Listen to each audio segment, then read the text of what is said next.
première madame journaliste Namboka Nabiso. Parce que on a organisé les élections en 2006. Oui. On a organisé les élections en 2011. On a organisé les élections en 2018. Dites-moi, est-ce qu'il n'y a jamais eu des irrégularités dans l'élection non soit?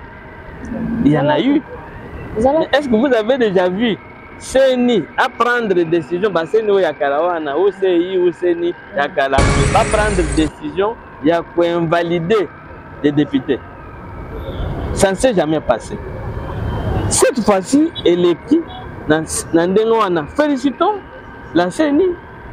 Encourageons les animateurs de la CENI de telle sorte que Mboka Nabiso et Zelagaka Mboka Oyo Babana Kamabe. D'ailleurs, pour nous, c'est vraiment une joie.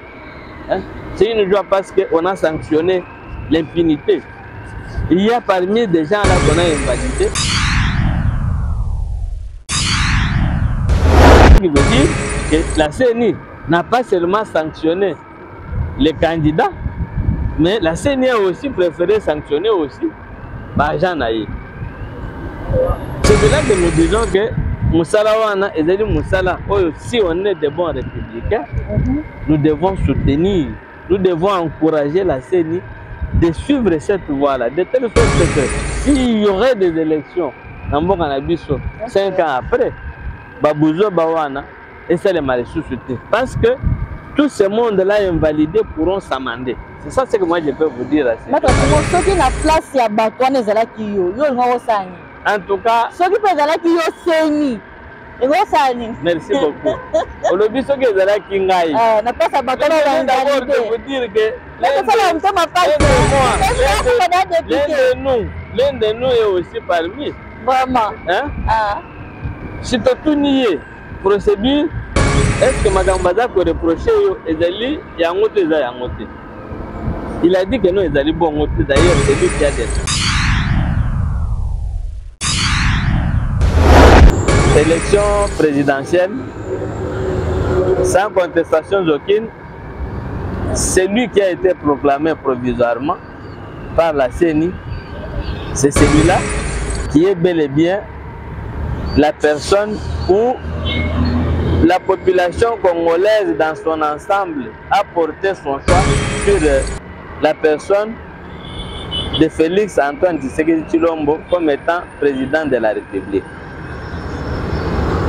S'agissant des députés nationaux, députés provinciaux, Bande Konangai, il faut que Mboka et des Mboka et Bissonyon sont Tokoki Kotumba Mboka na Bissoté.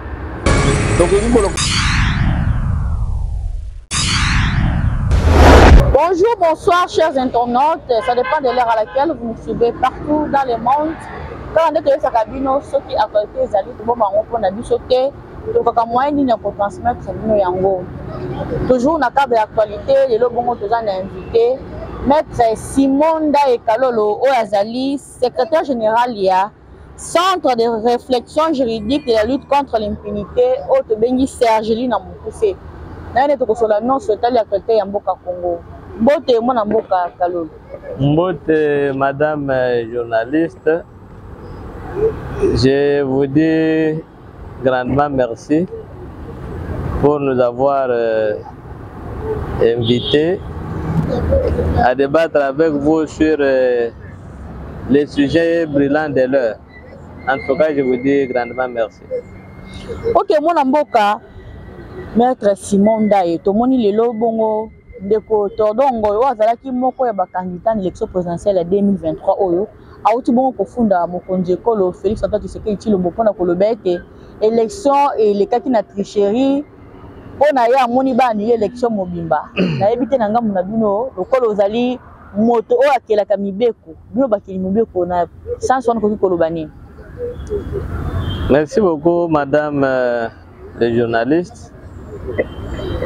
De prime abord, nous saluons d'abord le processus électoral Nandenge Likaki Nandenge Akimia.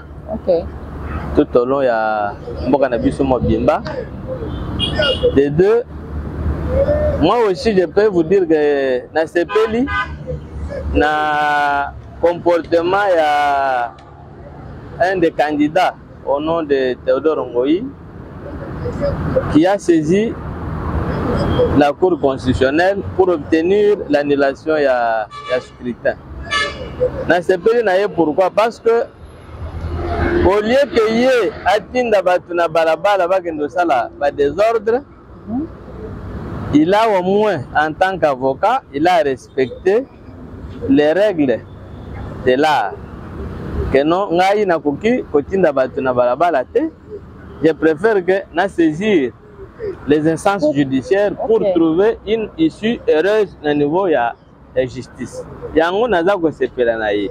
Mais par rapport à scrutin, madame, moi je peux vous rassurer que ce qui est au pourcentage est tellement minime par rapport à la irrégularité. Il est question que Maître Théodore Ngoï ou un des candidats ou candidat Théodore Ngoï a saisi le Cour constitutionnelle, mais il revient aussi à lui d'apporter les preuves. Lesquelles preuves peuvent normalement entacher irrégularité à scrutin Mobimba. Mais ce qui est juste des irrégularités ou est toucher scrutin Mobimba, il revient uniquement à la Cour de décider. C'est de là même que nous, en tant que Sergeli, nous sommes contents parce que tout le monde que Ndekwamoni Mabe, le Kanaki, il a estimé que nous avons preuve à soumettre la justice et que la justice a sanctionné. Et là, toujours c'est un comportement il y a candidat terror mais par rapport à l'irrégularité, à ce que je sache, irrégularité wana ekoki en aucun cas entaché scrutin na ndenge esalamaki. Parce que le quoi ya lobi ka la preuve, est-ce que ceux qui a mis preuve wana na cour constitutionnelle pour na ba kozonga c'est na ba droit né, c'est quoi ceux qui ba kozonga c'est pas na ba droit na et si déjà basi ba petit résultat provisoire na o état présidentiel 2023 to bi ke molonge dali mwana mboka Félix Antoine Tshisekedi Tshilombo omoni te mwa mbilinga mbili comme kokota lisusu na makambo état élection en 2023. Madame, tango opesaki ngai maloba na mbala liboso na biso ke non asepeli na comportement parce que atindi bato te bagende kosala mobulu na balabala asaisir justice. Ye alobi kazali na ba preuve. Preuve wana il faut abrandir yango. Nous avions combien de bureaux même na libanda ya mboka. Ce qui irrégularité ekoki ko entacher scrutin, ok. Mais à ce que je sache, tant qu'on va publier, tout le monde même nano na ba bureau oyo ezalaki installé na libanda ya mboka na biso. Ok. Au moins qui candidat wana azwaki combien de voix? Même ici à Kinshasa, où nous sommes, bisika totambolaki, bisika ba bureau de vote ezalaki. Même yo en tant que journaliste na kanisi otambolaki na micro na yo mukolo wango. Vous êtes sûr que tant otambolaki omonaki quand même que non candidat wana azwaki à tel endroit autant de voix et que ba voix wana baye ko kolongolango batia ngona mutu ya président oyo cheni a programmé provisoirement. Non. Ce qui veut dire que makambo nyonso azoloba yango tolobi to sepeli na yango parce que accueillir pour saisir justice. Justice n'est pas ekokabola makambo.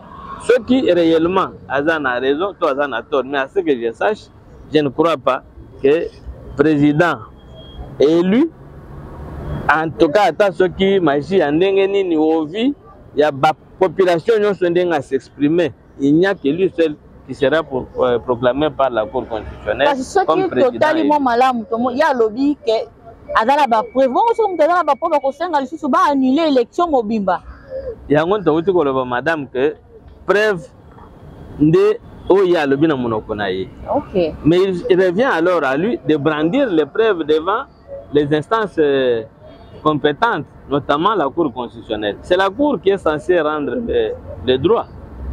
Alors Cour à kotala par rapport ya oye azali ko senga na oh, il fallait basala.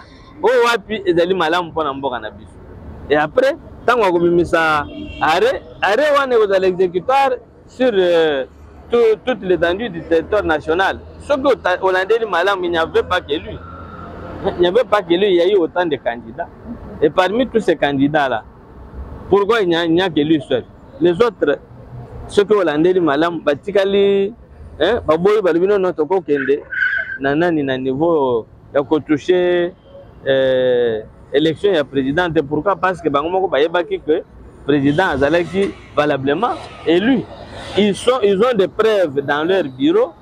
Là où ils avaient implanté par-ci par-là, bureau, Nabango, Basali, témoin Nabango, on leur a donné des rapports, lesquels les rapports attestent que c'était Félix Tshisekedi qui a été valablement élu. Donc, de ce côté-là, moi je peux vous dire qu'il ne faut même pas avoir de soucis de ce côté-là.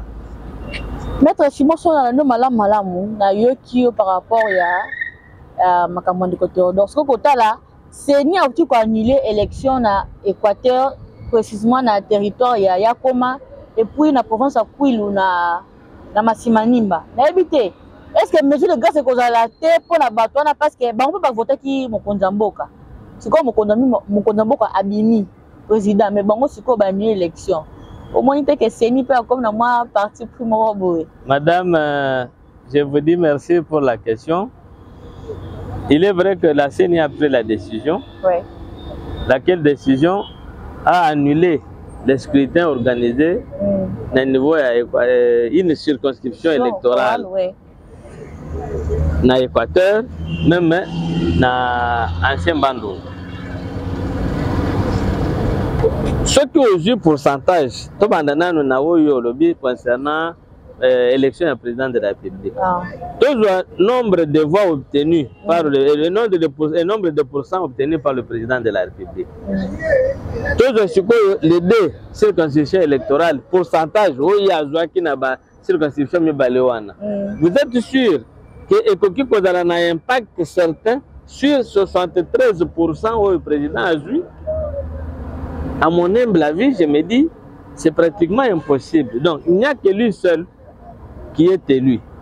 Maintenant, par rapport à ce qui s'est passé dans ces circonscriptions, dans ces deux circonscriptions électorales, CENI ayant déjà pris la décision, on va organiser les élections pour qu'on obtienne des députés nationaux qui seront élus dans ces deux circonscriptions électorales et des députés provinciaux ainsi que d'autres élections qui pourront suivre parce qu'à l'intérieur, on n'a pas organisé les élections communales. C'est ça ce que moi je peux vous dire à la date de ce jour, madame les journalistes.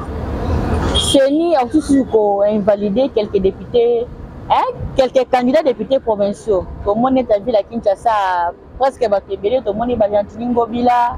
Bajano Binano, le monde va pouvoir mettre Franck Kalolo, bata moi et belé. Suko, n'a évité parce que bon, on va le dire que non, et ça, c'est moi qui trouble faux depuis la bande qu'on détenir, dev one. N'a évité, on a ça, c'est nité, peut être c'est nité. Donc, au temps là, Suko, Babylon, comme moi, la machine, on va commander la banque, la banque, on dégaine. Madame, merci encore une fois de plus pour la Mutuna. Namoni. C'est comme si on a provoqué parce que nous aussi même comme il y a Franck Kalolo qui est l'un des membres de Sergili. Biso toza ba procédurier à ce que je sache. Situation il y a Franck Kalolo et qu'on a éclairé par la juridiction compétente. Il a déjà formé des recours préalables dengue ibe kuna biso ya mboka ezo senga. Et le reste, nous demandons même à d'autres qui ont été aussi invalidés, s'ils estiment qu'ils ont été invalidés d'une manière injuste, de pouvoir aussi recourir à la même voie et de commencer à vilipender les autorités de la CENI ainsi de suite. Non. Mais la décision de la CENI, ce n'est pas... Oui. Meilleur moment, il y a là. Causé là après publication. Mais pourquoi bino publication dans nos salité malgré que invalidé bango pour la cause moi boza ko se précipiter bamusu baza ko s'agiter bamusu bon habiter. Est-ce que ba preuve de les autres ça que non et ça bon côté ça bon ndenge madame yango na lobby que en réalité, qu'est-ce qui se passe? Il y a ceux ils ont commencé déjà à faire des déclarations sans savoir qu'il y a d'abord des voies de recours. Or, à ce que je sache, il a fallu que tous ces candidats-là attendent la publication. Et après la publication, qu'ils saisissent maintenant la Cour constitutionnelle. Et c'est la Cour qui est censée se prononcer par rapport à tout ça. Il y a même une circulaire, il y a un procureur général près de la Cour constitutionnelle. Où il y a Sengi, candidat Nyonsouana. Si vous sentez que vous êtes lésé, vous sentez que vous êtes lésé, il vous revient de saisir le parquet général par rapport à Magambouya, fraude, Oyo, Oibigano Bitombe Salamaki, ou bien il y a eu vol de machines et ainsi de suite. Le parquet général est là.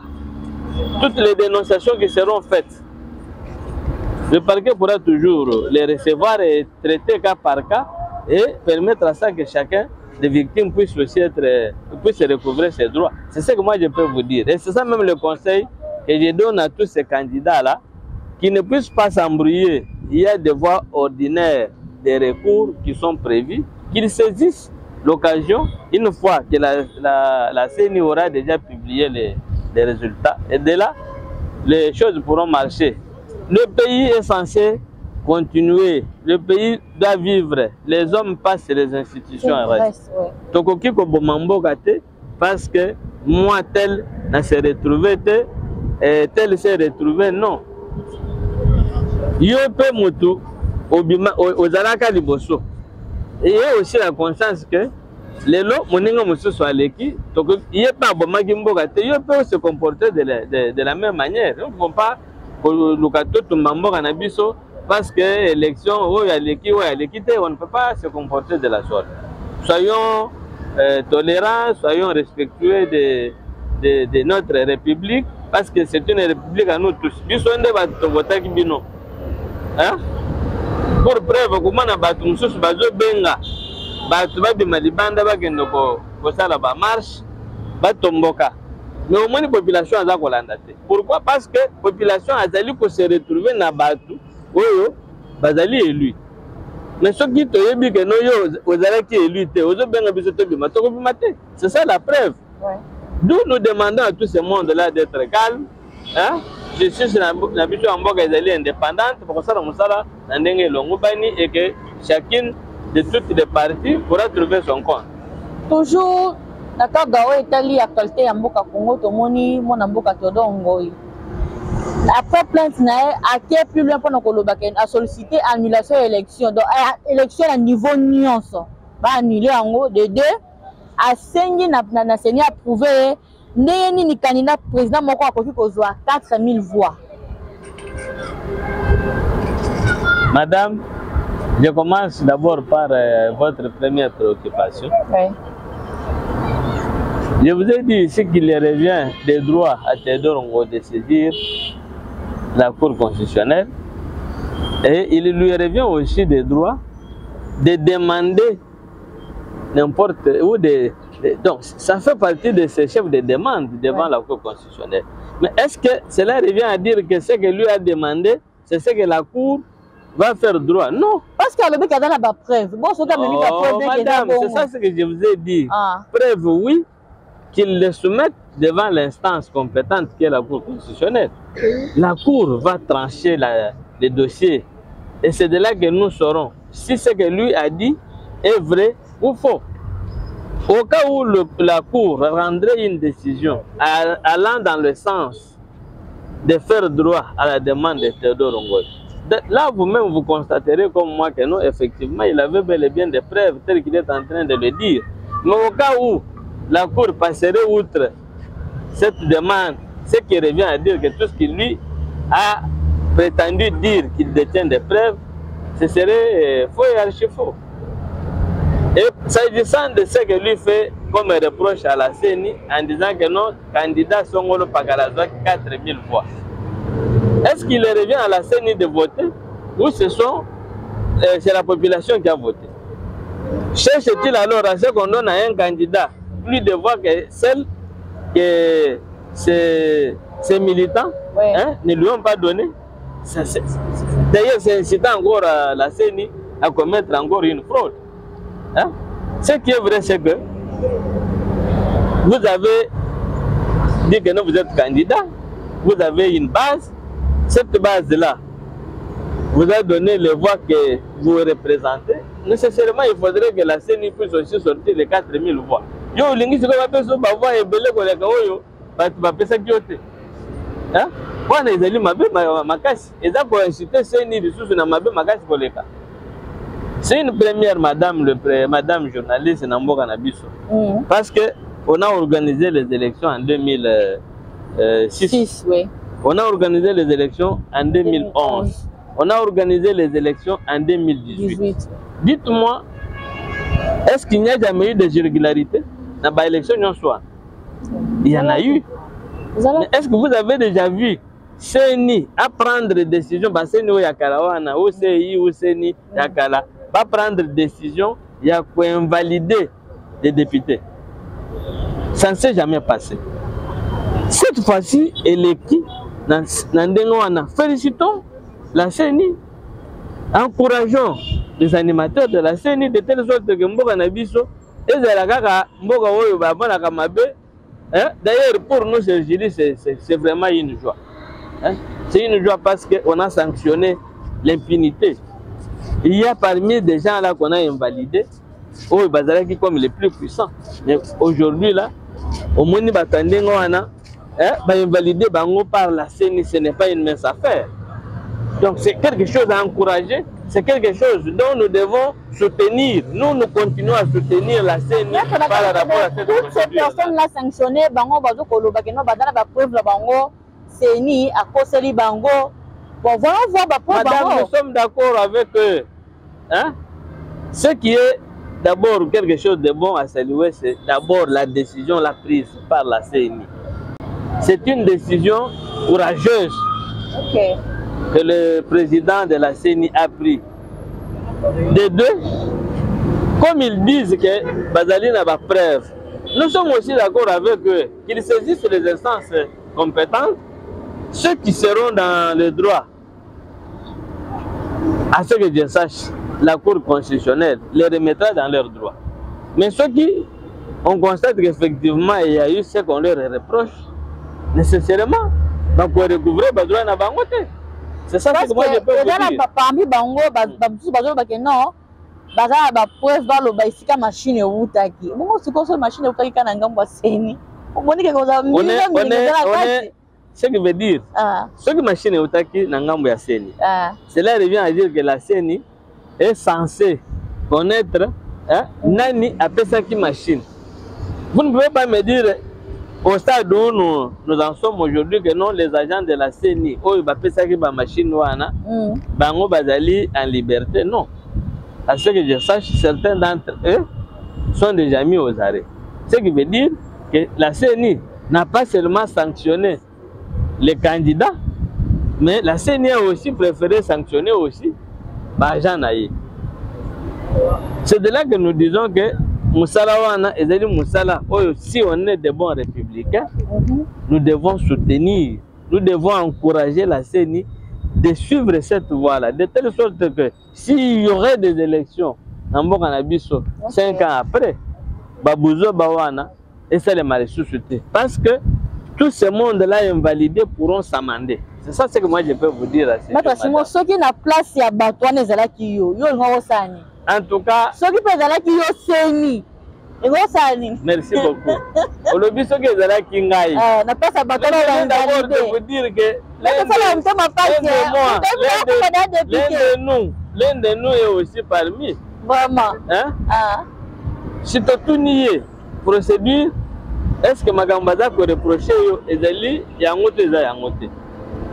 Il a dit que non, Ezali Bongote, d'ailleurs, c'est lui qui a dénoncé. Donc, ceux qui sont là qui ngaïpé et qui étaient concernés, j'allais me comporter aussi comme Franck Kalolo s'est comporté. J'allais me comporter de cette manière-là. À l'hypothèse où moi j'étais Nangambo ya CENI, est-ce que CENI a sali Moussala Malam oui ou non? Ça veut dire même vous, vous deviez me féliciter. Parce que comme il a un règlement de compte. Madame Ezana, quand quelque chose de bon se passe, c'est ça. Ba féliciter comme ça wa nape bazala. Biso toza na ngambo ya ba baza ko féliciter Seni. OK. Hein? Mais ba ko kolela. Des fois conscience na bango ba yibi ke basalaki ba makambo wana. Hein? Ce que olandeli malamu na ba émission ezoleka ces derniers temps. Okoyoka ba mususu bazo dénoncer. Non, mais quand on dit que moto dénoncer, ça veut dire que yé moko na naza ko se reconnaître dans kata mabe. Mais il s'est dit non, il fallait sanctionner aussi son le paquet. Voilà un peu le problème. Mais au moins, ils le reconnaissent que ça qui m'a bien. Donc, sanction, il y a ces sanctions, c'est ça que moi je peux vous dire.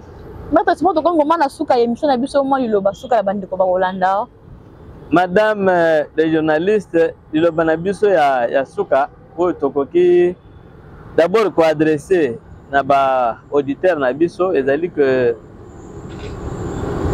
élection présidentielle sans contestation aucune, celui qui a été proclamé provisoirement par la CENI, c'est celui-là qui est bel et bien la personne où la population congolaise dans son ensemble a porté son choix sur la personne de Félix Antoine Tshisekedi Tshilombo comme étant président de la République. S'agissant des députés nationaux, députés provinciaux, Bande Konangai, il faut que Mboka et des Limboka et Bissonyon so tokoki kotumba Mboka na bisote. Tokoki kolokaka te que non, il fallait aider la Karabiso. Moto mususu akoki jamais kozala na place wana te. To supporter 5 ans ezali mingi te ekoleka. Ce qui est leki tokoyeba comment tokoki kozongela lisusu processus électoral. Mais koluka que non, en tout cas il faut kaka ngai wana je vous le conseille ezali kitoko penza te. Na ngambo ya CENI, si par exemple parmi les personnes invalidées, il y a des preuves contraires, je ne crois pas que CENI a koki koboya kozongisa bango na badwa na bango te.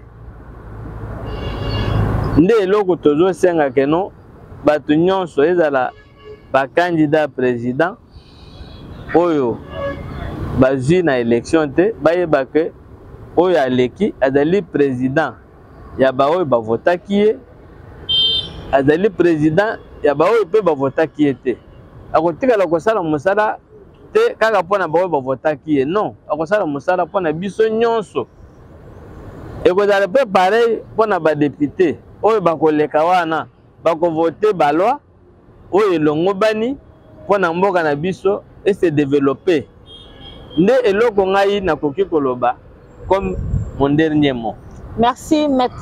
C'est moi qui vous remercie. C'est moi qui vous remercie, madame le journaliste. Donc comme vraiment na suka ya émission na biso quand tu fais bino ke awa ce qui actualité za to bomba ngote to ka moyen so ko transmettre bino. Yango to ka bona boyete sans ko pesa merci na kolonzambe wa apesi biso pe mana bo moyo fele wa sa ke biso na biso kuna so mukola lelo. Na pesi tu merci na ndeko wa sunge biso na sima caméra kuna na moni Rabilema ndeko pasala ki non image ngo e bakisa mama foot ebele pour sepela nango wana na moni ndeko Junior Kapaya to ka bona pe boyete sans que na pesa merci na boss nanga wa sala ke ngana za la pe na tindika bino po mona ngana tindika déjà grâce na bango nde basala ke no biso tozala na moni Rifin qui sombe na moni susu